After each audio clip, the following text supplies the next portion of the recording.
Hello everyone, we're going to be talking about the skin today, and just so that you could see that I was here, because most of the questions we're going to be answering today have to do with things that you made me draw, and I'm not an artist. So, to start off with, we have my drawn side cut out of the skin. Here we have the epidermal layer, here we have the dermal layer, and here we have the subcutaneous or the hypodermal layer. Within the dermal layer, we have the papillary and the reticule layers of the dermal. And then here we have the basal, the spinulum, the spinosum, the granulosum, the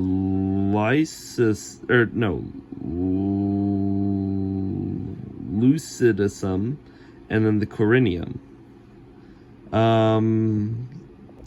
And the skin operates as a protective layer from the outside world to the inside, and also heavily operates for the cooling of the body. Now moving on, we're going to be talking about moles, the ABCD of moles to be precise. So here I've got a drawn chart. Now, A for the ABCD of moles stands for asymmetric. You want to be able to cut a line through it and let it, oh, well, that wasn't what I wanted. Cut a line right through it for it to be asymmetric, asymmetrical. You want it to be symmetrical, not asymmetrical. So this guy, we would cut in half and see it's not symmetrical. B is for the border. You want your border to be kind of just all there together.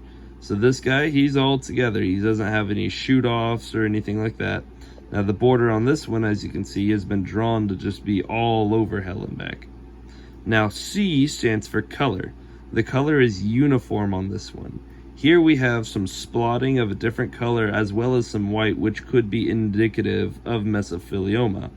And then D finally stands for diameter.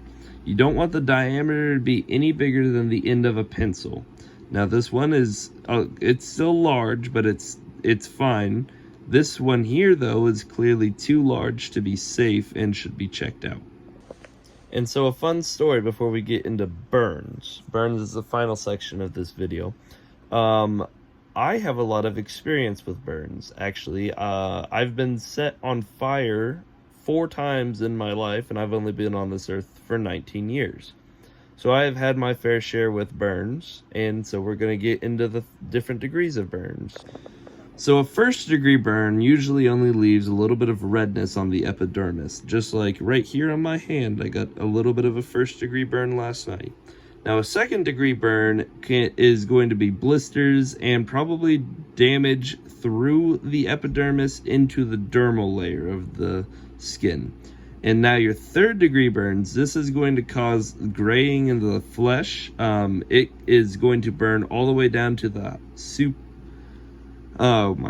the subcutaneous level, or the hypodermal layer of the skin. It's going to be doing significant damage. There will be charring of the flesh. This is a very serious burn, and you definitely don't want that, obviously.